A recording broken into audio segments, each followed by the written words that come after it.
대제사장이 이르되 이것이 사실이냐? 스데반이 이르되 여러분 부영들이여 들으소서. 우리 조상 아브라함이 하란에 있기 전 메소보다미아에 있을 때 영광의 하나님이 그에게 보여 이르시되 내 고향과 친척을 떠나 내가 내게 보일 땅으로 가라 하시니, 아브라함이 갈대아 사람의 땅을 떠나 하란에 거하다가 그의 아버지가 죽음에 하나님이 그를 거기서 너희 지금 사는 이 땅으로 옮기셨느니라. 그러나 여기서 발붙일 만한 땅도 유업으로 주지 아니하시고 다만 이 땅을 아직 자식도 없는 그와 그의 후손에게 소유로 주신다고 약속하셨으며, 하나님이 또 이같이 말씀하시되 그 후손이 다른 땅에서 나그네가 되리니 그 땅 사람들이 종으로 삼아 400년 동안을 괴롭게 하리라 하시고, 또 이르시되 종 삼는 나라를 내가 심판하리니 그 후에 그들이 나와서 이곳에서 나를 섬기리라 하시고, 할례의 언약을 아브라함에게 주셨더니 그가 이삭을 낳아 8해 만에 할례를 행하고, 이삭이 야곱을, 야곱이 우리 12조상을 낳으니라. 여러 조상의 요셉을 시기하여 애굽에 팔았더니 하나님이 그와 함께 계셔 그 모든 환난에서 건져내사 애굽 왕 바로 앞에서 은총과 지혜를 주시매, 바로가 그를 애굽과 자기 온 집의 통치자로 세웠느니라. 그때 애굽과 가나안 온 땅에 흉년이 들어 큰 환난이 있을세. 우리 조상들이 양식이 없는지라. 야곱이 애굽에 곡식 있다는 말을 듣고 먼저 우리 조상들을 보내고 또 재차 보내매, 요셉이 자기 형제들에게 알려지게 되고 또 요셉의 친족이 바로에게 드러나게 되니라. 요셉이 사람을 보내어 그의 아버지 야곱과 온 친족 75사람을 청하였더니, 야곱이 애굽으로 내려가 자기와 우리 조상들이 거기서 죽고 세겜으로 옮겨져 아브라함이 세겜 하몰의 자손에게서 은으로 값주고 산 무덤에 장사되니라. 어제 말씀을 보면 교회의 7 집사 중에 한 명으로 뽑힌 스데반이 은혜와 권능이 충만하여 큰 기사와 표적을 민간에 행하니까 또 이것에 위기감을 느낀 대제사장 무리가 사람들을 매수했고 거짓 고발을 하게 됩니다. 그런데 여기서 고발의 핵심은 이들이 모세의 율법을 조작했다, 그러므로 이단이다, 이런 주장을 하면서 복음의 신뢰성을 공격한 거예요. 그러자 이 공격에 응전한 스데반이 어떻게 응전을 했는가? 구약의 구속사를 완전히 펼치면서 예수 그리스도가 구약에서 예언된 메시아라는 것을 오직 말씀으로만 증명하기 시작하는 거예요. 여기서 우리가 봐야 될 게 뭐냐면, 여러분, 스데반이요, 사도가 아니에요.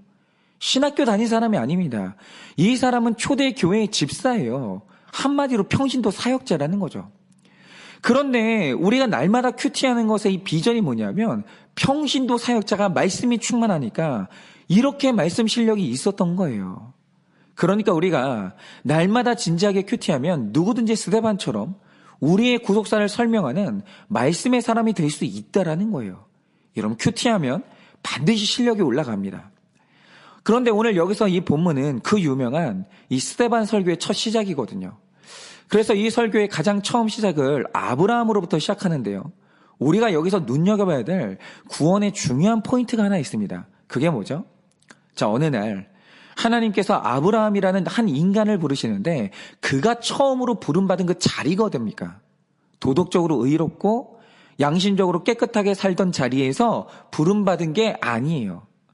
아브라함이 처음 부름받은 그 자리가 어디냐? 2절 말씀처럼 메소보다미아에 있을 때인데, 창세기를 보면 메소보다미아에서 아브라함이 뭐 했습니까?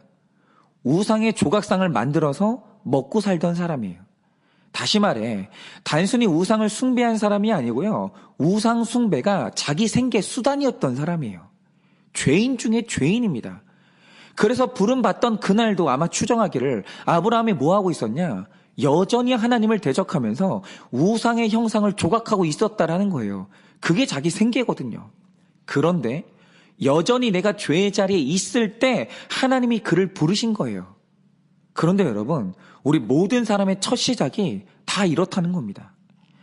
예전에 제가 주일학교에 다녔던 어린 시절에 이 주일학교 전도사님이나 목사님들이 가끔 성경의 인물들에 대한 이야기를 할 때가 있었거든요. 그런데 그 당시 성경 인물들에 대한 관점이 뭔지 아십니까? 뭔가 구원받을 만한 이유가 있는 사람들. 그래도 우리들보다는 뭔가 좀 훌륭한 사람들. 뭐 이런 식으로 성경의 인물들을 구원받을 자격이 있는 사람들. 우리가 배워야 될 위인. 뭐 이런 사람들로 보는 게 과거의 관점이었습니다. 그런데 구속사가 드러내는 바 사람이 구원을 받을 때 누구나 다 하나님을 부르심을 받는 자리가 어딘지 아십니까? 죄악의 한가운데 서 있다가 부르심을 받는 거예요. 누구나 다 그래요. 뭐 모태신앙이냐 아니냐에 상관없이 교만의 자리에 있든지 열등감의 자리에 있든지 음란의 자리에 있든지 게으름의 자리든지 거짓의 자리든지 하여간 우리는 다 죄의 자리에 있을 때 아브라함처럼 구원으로 부름을 받는 거예요. 그러면 죄의 자리에서 부르심을 받았다고 할 때 하나님이 택자에게 가장 먼저 하시는 일이 뭐겠습니까? 내가 서 있는 죄의 자리를 떠나게 하시는 거예요. 그러니까 누구든지 구원을 받고 난 다음에 가장 먼저 일어나야만 하는 일이 뭐냐면 내가 서 있는 죄악의 자리를 떠나는 거예요. 그런데 부르심을 받았다고 하면서 여전히 그 자리에 머물러 있다. 떠나는 게 하나도 없다. 그럼 그건 부름을 받은 게 아닙니다. 응답을 받은 게 아니에요. 다시 말씀드리지만 부름 받기도 전에 이미 거룩의 자리에 서 있는 사람은 아무도 없어요. 이유가 준비돼서 구원받는 사람이 없다라는 거죠.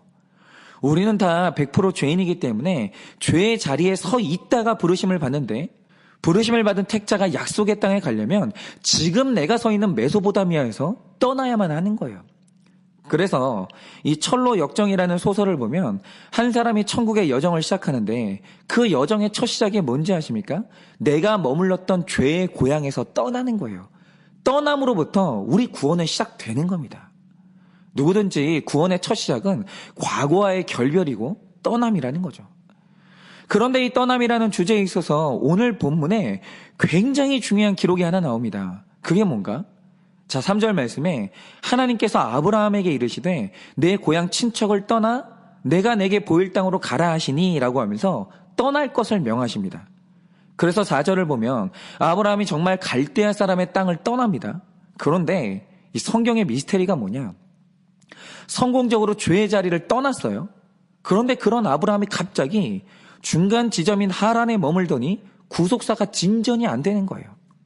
그런데 여기서 아브라함의 구원, 이 구속사를 막았던 의외의 인물이 누굽니까? 바로 아브라함의 가장 소중한 사람, 아버지예요. 그 증거가 뭡니까? 4절을 보면 하란에 머물렀던 아브라함이 아버지가 죽으니까 다시 구원의 여정이 시작되더라는 거예요. 그러니까 이 아버지가 죽으니까 아브라함의 구속사가 다시 시작됐다는 게 너무 상징적이고 중요한 구절 같지 않으세요? 그러니까 이게 문자 그대로 우리들의 아버지가 죽어야 구원받는다. 그 뜻이 아니잖아요. 여러분 이 구절이 너무 중요한 구속사의 진리를 담고 있는데 그러면 아브라함에게 있어서 아버지가 죽었다는 게 뭘 의미하는 것인가? 오늘은 이 아버지의 죽음의 의미를 묵상해 보려고 하는데요. 한번 잘 들어보세요. 우리가 구속사에서 사도 바울의 중요성을 말할 때 대체로 세 가지를 말하거든요. 첫째로 하나님께는 구약시대 내내 감춰졌던 구원의 비밀이 있었는데 그 비밀이 뭐냐? 하나님의 구원 대상은 유대인으로 한정 짓는 게 아니라 열방, 즉 세상 모든 이방인을 구원하는 게 하나님의 원래 구원의 계획이었던 거예요. 그런데 구약의 유대인들은 이 비밀을 몰랐기 때문에 율법을 받아도 그걸 열방에게 전하는 게 아니라 내 가족에게만 계승했다라는 거죠. 그러니까 원래 유대인들 같은 경우에 말씀이라는 것은 가족에게 계승하는 거지 전도하는 게 아니에요. 타인에게 가는 게 아닌 거죠. 그런데 신약시대에 와서 하나님의 구원 비밀을 처음으로 알게 된 사람이 누구냐? 바로 그게 바울이에요. 그래서 바울 때에 처음으로 가족 안에서만 계승되던 말씀이 이방인을 향해서 전도되기 시작된 거예요. 그래서 구속사 안에서 선교라는 개념의 문을 처음으로 열었던 사람이 바울입니다. 그리고 두 번째로 원래 구속사라는 것은 각 사람이 인생에서 겪은 체험이지 무슨 기록이 아니거든요. 그런데 바울 때에 와서 구원이 뭔지, 죄가 뭔지, 하나님과 예수님이 누군지 아주 조직적으로 분류하고 이것을 학문처럼 만든 사람이 누구냐? 그게 바로 사도 바울이에요. 그래서 오늘 우리가 이 바울의 업적 덕분에 성경을 공부하게 됐고 훈련을 받을 수가 있는 거예요. 왜냐하면 사도 바울이 성경의 각 주제를 조직적으로 나눠줬거든요. 엄청난 사람이죠. 그리고 마지막으로 바울의 위대함이 뭐냐라고 하면 구속사 안에서 죽음의 지평을 새롭게 연 사람이 바로 바울이라는 거예요. 그러면 바울이 밝혀낸 죽음의 새로운 의미가 무엇인가? 여러분, 뭔가가 우리 집문을 열고 들어왔다. 그러면 그건 내가 원하지 않았는데 강제로 들어온 것일 수가 있어요. 그런 경우는 얼마든지 쫓아낼 수 있습니다. 불법적으로 들어왔거든요. 그런데 뭔가가 사람의 마음으로 들어온다고 할 때 그건 내가 열어주지 않으면 절대로 들어올 수가 없는 거예요. 뭐가 됐든지 간에 일단 내 마음 안으로 들어왔으면 그건 합법적으로 내가 열어줬기 때문에 들어온 거예요. 예를 들어서 우리가 어떤 사람과 결혼을 한다고 하죠. 그러면 결혼까지 결심할 때 그 전에 반드시 먼저 있는 일이 뭡니까? 그 사람이 내 마음의 문을 열고 마음 안에 들어온 거예요. 그런데 그 이유가 내가 외모 때문에 마음을 열었든지 친절 때문인지 돈 때문이든지 이유는 상관이 없어요. 결혼을 한다는 건 내가 마음의 문을 열어줬고 합법적으로 마음 안에 들어왔기 때문에 그 결과로 결혼을 하는 거예요. 그런데 여러분 뭐든지 내 마음 안에 들어온다는 게 무서운 겁니다. 어떤 의미를 가진지 아십니까? 일단 뭔가가 한번 마음을 열고 뭔가가 들어오게 하면 들어오는 건 쉬워요. 그런데 내보낼 때는 그거 전혀 다른 문제가 됩니다. 그게 선한 것이든 악한 것이든 내 마음에 들어왔다는 건 나와 딱 붙었다는 거예요. 내 몸에 내 심정의 일부가 됐다는 뜻이기 때문에 한번 들어온 것을 내보낼 때는 나도 심각한 손상을 입는 거예요. 그래서 우리가 결혼했다가 이혼한다는 건 법적으로 갈라진 게 아니라 상대방을 내 마음에서 쫓아내는 행위거든요. 그런데 내 마음에 붙어버린 존재를 떼어서 쫓아내면 그때 내 심정이 찢어져요. 내 마음이 찢어진다는 거죠. 그러면 내 영혼이 심각한 손상을 입게 되는 거예요. 단순히 마음이 상하는 게 아닙니다. 감정이 상하는 게 아니에요. 영혼의 좌소가 마음이기 때문에 내 영혼이 심각한 손상을 입게 되는 거예요. 그런데 그게 여지간해서는 복구가 안 되는 겁니다. 그래서 결혼은요, 한 번 사람이 내 마음에 들어왔으면 그냥 사는 게 낫지, 내 마음에 들어와 붙어버린 존재를 꺼내서 떼어버리면 일평생 그 손상 때문에 괴로움에 시달려야 되고 일단 그게 죄를 짓는 거예요. 그런데 이게 뭐든지 그렇습니다. 일단 내 마음에 합법적으로 들어온 것은 내가 열어줘서 들어온 거기 때문에 함부로 쫓아내는 것도 불법이고 쫓아내는 과정에서 엄청난 출혈이 발생되는 거예요. 그래서 예수님이 말씀하시는 게 뭡니까? 우리 마음밭에 사탄이 가라지를 뿌릴 때가 있는데 함부로 뽑아내지 말라는 거예요. 왜죠? 그걸 뽑아내려고 하다가 알고기 같이 뽑힌다는 거예요. 내가 손상이 된다는 거죠. 그래서 우리가 이 땅을 살아가는 동안은 내가 마음으로 들어오도록 허락한 이 고통들과 동거해야 되는 게 있는 거예요. 그런데 이 로마서 7장을 보면 아무런 손상 없이 그것도 합법적으로 모든 악한 것과 결별할 수 있는 유일한 방법이 딱 하나 기록되어 있어요. 그게 7장 2절에 기록되어 있는데 이렇게 말하고 있습니다. 남편이 있는 여인이 그 남편 생전에는 법으로 그에게 매인바가 되나 만일 그 남편이 죽으면 남편의 법에서 벗어나느니라 라고 해요. 뭐죠? 살아있는 사람이 내 마음 안으로 들어오도록 허락한 남편과 이혼하려고 하면 그건 죄가 되고 그래도 이혼을 감행하면 내가 엄청난 손상을 감당하게 되는 거예요. 그런데 그 남편과 아무 손상 없이 합법적으로 이혼하는 방법이 딱 하나 있는데 그게 뭡니까? 내가 죽든 남편이 죽든 한쪽이 죽으면 되는 거예요. 그러면 면도날로 깨끗하게 베인 것처럼 깨끗한 결별이 가능한 거예요. 근데 심지어 그게 하나님의 법 안에서 합법이에요. 그런데 여러분 이 법이 왜 중요한지 아십니까? 장차 우리는 새로운 육신을 입는 부활을 하게 되는데 그 전에 반드시 있어야 되는 일이 뭔지 아십니까? 지금 우리가 입고 있는 죄악된 육체와 결별을 해야 되거든요. 그런데 살아서 이 몸이 싫다고 나를 부정하게 되면 어떻게 되겠습니까?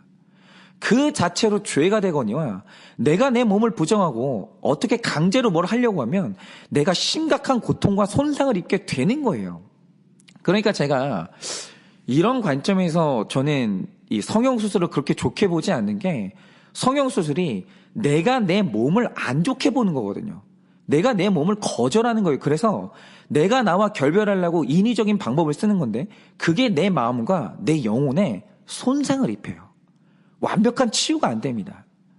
그런데 하나님의 법안에서 내 죄악된 육체와 결별하는 합법적인 딱 하나의 방법인데 그게 뭡니까? 그게 바로 죽음이에요. 택자가 죽음을 통과하면요. 아무 손상 없이 그것도 합법적으로 내 썩어질 몸과 결별할 수 있어요. 그러면 새로운 부활의 몸을 입을 수가 있는 겁니다. 이렇게 바울이 말한 죽음이 뭐냐? 내 안과 밖의 악한 것들과 합법적으로 결별할 수 있는 유일한 방법이 뭐냐? 그게 바로 죽음이라는 거예요. 오늘 말씀의 아브라함도 보세요. 그가 죄악의 자리인 메소포타미아를 떠나 약속의 땅에 가고자 했으나 내가 마음으로 소중하게 여기는 아버지가 막으니까 갈 수가 없는 거예요. 그런데 이 아버지는 이미 내 마음 안에 들어와 버린 이 존재이기 때문에 함부로 결별할 수가 없는 겁니다.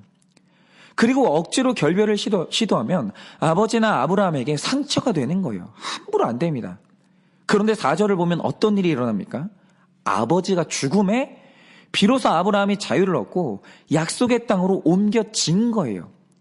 그런데 여기서 죽음은 단순히 육체의 죽음만 의미하는 게 아니에요. 여기서 죽음이란 내가 마음으로 가장 소중하게 여기는 그 존재를 구속사의 관점으로 완전히 분별하는 것. 그래서 구원을 위해서 집착을 완전히 끊어내는 것. 이것도 바로 살아서 경험하는 죽음이에요. 그런데 세상에서 가장 어려운 게 뭡니까? 아버지처럼 소중한 가족을 객관적으로 분별하고 집착을 끊어내는 게 정말 어렵거든요. 그래서 우리가 가족을 뛰어넘지 못하는데 구속사의 관점을 가지고 있으면 그게 분별이 된다라는 거죠. 그래서 내 구원을 위해서 집착이 끊어지면 누구든지 소중한 존재를 떠나서 구속사를 향해 갈 수가 있는 거예요. 제가 저희 장로님의 간증을 본 적이 있는데요. 저희 장로님의 원가족이 아버지 쪽으로는 유학자 집안의 독실한 불교 집안인데 우리 장로님이 그 집의 장손이에요. 그러니까 이 집에서 장로님은요. 제사를 지낸 의무가 있는 분이고 그 의무를 저버리면 온 가족에게 부모를 버린 사람이라고 비난을 받는 거예요. 이게 얼마나 무서운 부담입니까? 그런데 지금까지 장로님이 아버지를 구속사적으로 분별하지 못하고 집착을 끊어내지 못하니까 한 교회의 장로님으로 섰으나 제사에 참여해왔고 자녀들도 제사에 참여하게 허락을 한 거예요. 그런데 이게 뭐냐면 일단 부르심을 받아서 약속의 땅으로 출발은 했지만 아버지 데라가 막아서 하란에 머물러 있는 상태, 바로 이 상태인 겁니다. 그런데 얼마 전에 우리 장로님이 이게 죄라는 걸 해석하신 거예요. 내 소중한 아버지를 구속사의 관점으로 해석을 한 거죠. 그런데 바로 이런 집착 때문에 내 구속사가 막히고 있다는 것도 깨달으신 거예요. 그런데 이렇게 구원의 관점에서 내 아버지의 존재가 분별이 되고 집착이 끊어지는 그 순간이 뭐냐? 바로 이게 아브라함의 아버지가 죽는 순간인 거예요. 그러면 마음의 손상 없이 죄를 짓지 않고도 무사하게 결별해서 내 구원을 향해 다시 출발할 수 있다라는 거예요. 그러니까 이걸 저한테 적용하면 제가 매일 하는 이 큐티 설교를 시작할 때 결심이 하나 있었거든요. 뭐 이제 듣는 분들은 부족하실 수 있는데 제 스스로는 매일 주일 설교를 준비하는 정성으로 준비하자. 이게 이제 저의 결심이었어요. 지금도 그 결심은 변함이 없습니다. 그래서 매일 그런 자세와 노력으로 준비를 하고 있는데 저에게 있어서 제 구속사를 가로막는 아버지같이 소중한 게 뭐냐면 저 자신에 대한 자기 보호 본능이거든요. 저는 저 자신을 보호하는 게 가장 중요한 사람이에요. 그런데 어느 날 설교를 하다 보니까 이게 힘든 거예요. 제가 너무 힘든 거죠. 그런데 그 순간 또 본능적으로 나를 보호하고 싶은 욕구가 발동하면서 이게 너무 하기 싫어지는 거예요. 그러니까 더 이상 앞으로 가기가 싫은 거죠. 그러니까 이게 뭐냐면 약속의 땅을 향해서 출발은 잘 했는데 하란에 머물러 버리는 위기가 온 거예요. 그런데 어느 날 아버지가 저한테 이제 전화가 오셨는데 이렇게 대화를 하는 과정에 제 아버지도 옛날 분이라 칭찬 같은 걸 잘 안 하시거든요. 그런데 그날은 날마다 새벽 설교하기로 결정한 이거를 아주 칭찬을 많이 해주시는 거예요. 그리고 나서 이 설교의 의미를 해석해 주시는데 이게 저에게 결정적이었던 거예요. 그게 뭐냐? 아버지가 말씀하시길 네가 매일 아침마다 주일 설교를 하듯이 새벽 설교를 하겠다고 하면 그건 진짜 힘든 일이 맞아. 분명히 힘들어. 그리고 이거 굳게 마음먹지 않으면 너 탈진할 수 있어. 그런데 왜 이걸 해야 되는지 한번 생각을 해봐. 1년에 주일이 52번인데 모든 목사는 주일마다 하는 그 52번의 주일 설교로 1년의 목회가 결정된다는 거죠. 그런데 네가 만약 매일 아침마다 주일 설교를 하게 되면 남들은 1년에 52번 하는 그 설교를 너는 365번 하는 건데 그러면 어떤 일이 일어나냐? 네가 그 1년 만에 7년치의 목회를 하는 거고 그러면 남들이 7년을 해야 얻을 수 있는 열매를 너는 1년 만에 얻을 수 있는 거야. 그런데 이게 요행이 아니고 네가 그만큼의 값을 치렀기 때문에 이게 합법적인 열매가 되는 거야. 그러면 이거 할 만한 거 아니냐? 이렇게 말씀해 주시는데 그때 제가 날마다 큐티하는 이 사역이 얼마나 거대한 사역인지를 제가 그때 깨달은다는 거예요. 아, 날마다 정성스럽게 큐티하고 설교한다는 게 전체 목회 인생에 있어서 이런 의미가 있구나. 그래서 내가 이거 해야만 하는 거구나. 이게 깨달아지니까 자기 보호라는 내 소중한 욕구가 죽어지면서 다시 한번 약속의 땅을 향해 전진이 되더라고요. 물론 제가 진짜로 날마다 큐티한다는 건 아닙니다. 큐티는 날마다 하는데 제가 이 설교를 뭐 명절이나 이럴 때 1년에 몇 번 정도 쉴 때가 있죠. 그러나 제가 깨달은 게 뭐냐면 날마다 이렇게 설교한다는 게 얼마나 중요한지 그게 해석이 되니까 내 아버지처럼 소중했던 자기 보호 욕구가 죽어졌다라는 거예요. 여러분 바로 이겁니다. 우리 안에서 소중한 내 아버지 같은 존재가 죽어야 약속의 땅을 향한 구원이 이루어지는 건데 세상의 모든 것을 구속사의 관점으로 해석하면 아무리 소중한 것이라도 내가 구원을 위해서 집착을 끊어야 될 게 뭔지가 보이는 거예요. 그러면 바로 그게 죽어지는 거예요. 오늘 여러분에게 있어서 내 거룩과 구원을 멈추게 한 이 아버지처럼 소중한 것은 무엇입니까? 오늘 이 아침에 구속사의 관점으로 그 모든 소중한 것들이 해석되기를 원합니다. 그리고 집착을 끊는 이 죽음에 적용을 하셔서 약속의 땅을 향한 발걸음을 다시 시작하시기를 예수님의 이름으로 축원을 드립니다.